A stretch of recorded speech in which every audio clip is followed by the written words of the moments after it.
Hello everyone, कैसे हैं आप लोग। Welcome back to my channel that Abhilasha blogs. तो आज है 26 दिसंबर और कल 25 दिसंबर था, कल क्रिसमस भी था। तो बस ठंड काफ़ी ना बढ़ गई है और यहाँ कानपुर में भी काफ़ी ठंड हो गई। तो मैंने रूम में ब्लोअर लगा के रखा हुआ है और बस मैं अपना एक वीडियो शूट करने जा रही हूँ आपके सामने।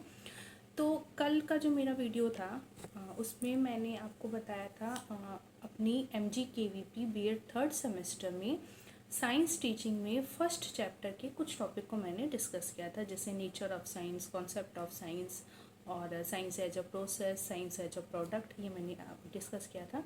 और तो आज जो मैं डिस्कस करने जा रही हूँ वो इसकी आगे की चीज़ है, वो है विज्ञान की आवश्यकता एवं महत्व, need and importance of science. तो देखिए, साइंस टीचिंग है, बीएड थर्ड सेमेस्टर की, महात्मा गांधी काशी विद्यापीठ की ये बुक है। तो इसमें देखिए, सबसे पहले जो टॉपिक आज मैं डिस्कस करने जा रही हूँ वो है विज्ञान की आवश्यकता एवं महत्व, यानी need and importance of science. तो इसमें देखिए 10 टॉपिक्स दिए हुए हैं, हेडिंग्स, और जो कि ये बता रहा है कि साइंस की यहाँ यहाँ पे इम्पोर्टेंस है, कहाँ कहाँ पे है, इन चीज़ों पे। तो जैसे पहला है चिकित्सा के क्षेत्र में, यानी मेडिकल फील्ड में साइंस का यूज होता है। तो ये तो मैं पता है कि देखिए, कोई भी नई मेडिसिन बन रही है, कोई भी नया इक्विपमेंट बन रहा है, एक्सरे है, MRI है, जो भी ये सब चीज़ें हो रही हैं, तो कहीं ना कहीं इसमें साइंस का ही यूज़ है। साइंस की वजह से ये सब चीज़ें हम कर पा रहे हैं। तो मेडिसिनल जो हमारा एरिया है, यानी हमारा चिकित्सा का जो क्षेत्र है, मेडिसिनल एरिया है, उसमें साइंस यूज होता है। दूसरी चीज़ है अंतरिक्ष के ज्ञान में, यानी स्पेस से रिलेटेड। तो स्पेस से रिलेटेड जो भी चीज़ें बनी, जैसे अगर आपने मिशन मंगल मूवी देखी होगी तो आप उसमें देख के समझ गए होंगे कि वो पूरा जो मिशन था वो विदाउट साइंस जीरो था। सारे उसमें साइंटिस्ट थे, तो साइंस की वजह से स्पेस में जो भी चीज़ें हम नई फाइंड आउट कर रहे हैं, हमें पता चल रही हैं, वो कहीं ना कहीं साइंस की ही वजह से हो रही है। फिर थर्ड है जैसे शक्ति के साधनों का विकास। तो इसमें स्पेशली एटम बम और न्यूक्लियर बॉम्ब, इन सब के बारे में बताया कि ये सब चीज़ें जो होती है ये भी साइंस है। इनके अंदर न्यूक्लियर फ्यूजन रिएक्शन होता है, फिजन रिएक्शन होता है, न्यूक्लियर रिएक्टर जो बनते हैं न्यूक्लियर रिएक्शन करते हैं, चेन रिएक्शन होता है। तो ये सब कहीं ना कहीं फिजिक्स केमिस्ट्री से जो भी रिलेटेड चीज़ें हैं, तो ये भी जो हमारा बॉम्ब, एटम बॉम्ब ये सब बनता है, तो ये भी हमारा साइंस का ही एप्लीकेशन है। उसके बाद है कृषि उत्पादन में वृद्धि, यानी एग्रीकल्चर के क्षेत्र में जो भी फर्टिलाइजर होते हैं, जो भी कीटनाशक होते हैं, जो भी उर्वरक होते हैं, ये सब चीज़ें जो हैं, जो कि एग्रीकल्चर के क्षेत्र में कृषि को और अच्छी बनाने में यूज होती हैं, उसमें भी कहीं ना कहीं हमारा साइंस ही यूज होता है। फिर है अवकाश का सदुपयोग। तो देखिए, इसमें कह रहा है कि पहले जो, जब तक हमें आदि मानव हम थे तो हमें कुछ पता नहीं था, तो हम दिन भर खाली रहते थे, तो फल तोड़ना, इन सब चीज़ में करते थे अपना टाइम पास। लेकिन अब जब से साइंस है, तो कहीं ना कहीं जब हम खाली रहते हैं तो कुछ हम लॉजिकल बातों में अपना दिमाग यूज करते हैं, तो हमारे समय का सदुपयोग जो है वो भी साइंस की वजह से हो रहा है। फिर है कि विश्व बंधुत्व की भावना का विकास। तो देखिए, जैसे इसमें दिया हुआ है कि plane, rail, television, mobile, radio, ये सब जो चीज़ें बनी है साइंस की वजह से, उनसे क्या है, कहीं ना कहीं हम आपस में सिमट गए हैं, मिल गए हैं। ट्रेन से हम जल्दी पहुंच जा रहे हैं, प्लेन से एक दूसरे के पास जल्दी पहुंच जा रहे हैं, टेलीविज़न से सब चीज़ों के बारे में पता चल रहा है, मोबाइल है, रेडियो, इनसे हम आपस में कनेक्टेड रह पा रहे हैं। तो ये सब चीज़ें कहीं ना कहीं आपस में एक दूसरे को, साइंस से जो बनी है, ये एक दूसरे को आपस में जोड़ने का भी काम कर रही है। फिर है आपका कि औद्योगिक विकास में तीव्रता, यानी इंडस्ट्रियल जो हमारी वो एरिया है, उसमें डेवलपमेंट में। तो ये तो है ना कि इंडस्ट्री में जो भी नई नई चीज़ें बन रही हैं, वो भी कहीं ना कहीं हमारा साइंस का ही यूज़ होता है। जैसे इंडस्ट्रियल केमिस्ट्री वगैरह होती है, इंडस्ट्रियल फिजिक्स होता है, अप्लाइड फिजिक्स होता है। तो ये सब चीज़ें इंडस्ट्री के लेवल पे काम करती हैं। तो इंडस्ट्री में जो भी नई चीज़ें बन रही हैं, जो भी फर्टिलाइजर बन रहे हैं, ड्रग्स बन रहे हैं, ये सब चीज़ें कहीं ना कहीं साइंस की वजह से बन रही हैं। उसके बाद है कि नैतिक मूल्यों में वृद्धि। तो ये कह रहा है कि मतलब साइंस जो है वो लोगों को नास्तिक बनाता है, ऐसा नहीं लगता। मतलब इनका कहना है कि साइंस कहीं ना कहीं लोगों को आपस में जोड़ रहा है, जिससे लोग एक दूसरे से जोड़ रहे हैं, तो उनके नैतिक मूल्यों में, मतलब आपस में कनेक्टेड हो रहे हैं, तो उनके जो नैतिक मूल्य हैं, मोरल वैल्यूज़ है, उनमें भी काफ़ी काफ़ी इंक्रीमेंट हो रही है, कि कहीं ना कहीं जो उनके नैतिक मूल्य हैं, मोरल वैल्यूज़ हैं, वो भी उनके अंदर की बढ़ रही है, इंक्रीज हो रही है। प्रदूषण एवं दुरुपयोग के खतरे। फिर लास्ट में दिया है कि जैसे हर चीज़ का प्रॉस और कॉन्स दोनों होता है, तो वैसे ये सब चीज़ें तो साइंस की बेनिफिट्स है, लेकिन पॉल्यूशन और उसका जो मिसयूज है वो कहीं ना कहीं उसका खतरा है कि कहीं जो बॉम्ब वगैरह बन रहे हैं वो कहीं ना कहीं मिसयूज हो रहे हैं। मेडिसिन है कुछ ऐसी बनती हैं जिसका मिसयूज होता है। तो मतलब हर चीज़ का प्लस माइनस है। तो साइंस की कहीं ना कहीं उपयोगिता भी है और कहीं ना कहीं साइंस की कमी भी है। मतलब कुछ चीज़ें ऐसी भी हैं जो जिनकी वजह से क्या है कि हमें नुकसान भी हो रहा है। साइंस के कुछ एरियाज़ में जो काम कर रहे हैं साइंस की चीज़ें, तो उससे कहीं ना कहीं हमें कुछ नुकसान भी हो रहा है। तो मतलब अच्छी चीज़ें भी है, फ़ायदा भी है, नुकसान भी है। तो ये हमारे ऊपर डिपेंड करता है कि हम किस तरीके से उसे यूज करते हैं। हम अपने फ़ायदे के लिए यूज कर रहे हैं, हम अपने नुकसान के लिए यूज कर रहे हैं। तो ये था आपका need and importance of science. उसके बाद यहाँ पे नेक्स्ट हमें दिया हुआ है मीनिंग ऑफ कंटेंट, यानी कि पाठ्य सामग्री का अर्थ। तो इसमें देखिए ये दिया हुआ है कि जो भी चीज़ें हमें पढ़नी है, अब हमें क्या पढ़ना है। जैसे कोई बच्चा क्लास 6 में जाता है, अब उसे क्या पता कि उसे क्लास 6 में क्या पढ़ना है। अगर मैं सपोज ग्रेजुएशन में मैंने अपना एडमिशन लिया, तो मुझे क्या पता है कि मुझे क्या पढ़ना है। तो कहीं ना कहीं मुझे क्या चीज़ हेल्प करती है कि क्लास 6 की बुक हमने बच्चे को दी। अब उसको ये पता है कि साल भर के अंदर मुझे इस बुक को कंप्लीट करना है। तो हमने उसको एक लिमिटेड पैटर्न का हमने उससे एक चीज़ दे दी कि भाई ये इतनी चीज़ें तुम्हें साल भर में पढ़नी है। तो अब उसे पता है कि अच्छा मुझे ये पढ़ना है और इतने टाइम में पढ़ना है। तो चीज़ें उसकी मतलब कॉम्पैक्ट हो गई। तो अब उसके लिए वो अच्छा है कि मुझे ये पढ़ना है। तो उसे ही हम कंटेंट बोलते हैं, पाठ्य सामग्री बोलते हैं। तो हम इतने सारे वाइड सिलेबस में से अगर हम एक पर्टिकुलर फिक्स सिलेबस जो हमें पढ़ना है, हम किसी बच्चे को बता देते हैं कि अब आपको ये पढ़ना है, तो क्या है कि जब उसको पता होता है कि मुझे ये इतनी देर में इतनी चीज़ें पढ़नी है, तो उसके लिए काफ़ी आसानी हो जाती है।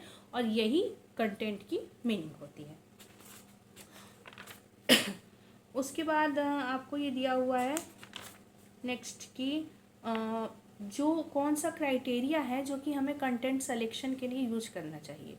तो देखिए कंटेंट सिलेक्शन के लिए हमें जो क्राइटेरिया यूज करना चाहिए वो यहाँ पे दिया हुआ है। पहला तो है वैलिडिटी।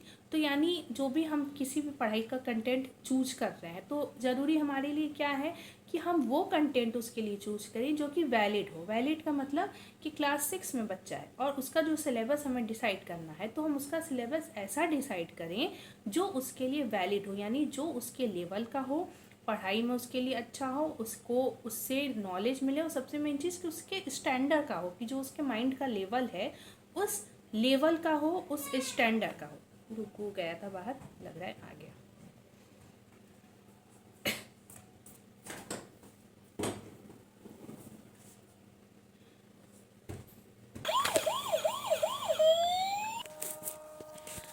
तो डुग्गू आ गया है अपनी पुलिस कार में बैटरी लगवा के। तो बस मैं इस दूसरे रूम में आई हूँ और यहाँ मेरा कैमरा स्टैंड नहीं है, तो बस मैं हाथ में पकड़ के मैं वीडियो को कंटिन्यू कर रही हूँ। तो देखिए इसमें दिया है कि primary criteria for content selection क्या होता है। तो देखिए पहला है तो वैलिडिटी यानी वैधता। तो अब जैसे क्लास 6 का बच्चा है, तो हम उसके लिए जो सिलेबस बना रहे हैं वो हम ऐसा बनाना चाह रहे हैं कि वो उसके लिए वैलिड हो, वैध हो। यानी कि पहली बात तो जो उसके क्लास 6 स्टैंडर्ड का उसका माइंड का लेवल है, उस स्टैंडर्ड का, उस लेवल का हमें बनाना चाहिए। तो कंटेंट सिलेक्शन ऐसा होना चाहिए, पहली बात वैलिड हो, बच्चे के स्टैंडर्ड का हो। दूसरी चीज़ इम्पॉर्टेंस, यानी उसका महत्व क्या है। तो उसका महत्व ये कि हम जो भी चीज़ बना रहे हैं बच्चे के कंटेंट पे रख रहे हैं उसके सिलेबस में, उसकी इम्पॉर्टेंस भी होनी चाहिए। जैसे साइंस है तो साइंस क्लास 6 की में ऐसे ही रखनी चाहिए। पहली बात तो उसके लेवल की हो कि बच्चे को वो समझ में आए। ऐसा नहीं कि 6 में है उसे 10th लेवल की साइंस हमने पकड़ा दी। लेवल ऐसा हो कि उसे समझ में आए कि वो क्या पढ़ रहा है, उसको ईजिली समझ में आ सके। और दूसरी चीज़ कि उसका एप्लीकेशन क्या है, यानी हम उसे ऐसी चीज़ उसके सिलेबस में रख के जो वो ईजिली समझ भी सके और जो वो जो जितना बड़ा है उसके एज के हिसाब से उसका एप्लीकेशन उसकी डे टू डे लाइफ में हो। ये दो चीज़ हमें ध्यान देनी चाहिए। और सेकेंडरी क्राइटेरिया जो होता है कंटेंट सिलेक्शन का, ये दो प्राइमरी था, वैलिडिटी और इम्पॉर्टेंस, ये प्राइमरी था। सेकेंडरी क्या है, needs and interests of learner, छात्रों की आवश्यकता और अभिरुचि, कि भाई बच्चे को जो चीज़ अच्छी लगती हो, जिसमें उसका इंटरेस्ट हो, ऐसा सिलेबस रखिए, कंटेंट रखिए कि जो उसे अच्छा लगे और जिसमें उसका इंटरेस्ट हो। दूसरी चीज़ है लर्निंग एबिलिटी, कि जो सीखने में उसके लिए आसान हो।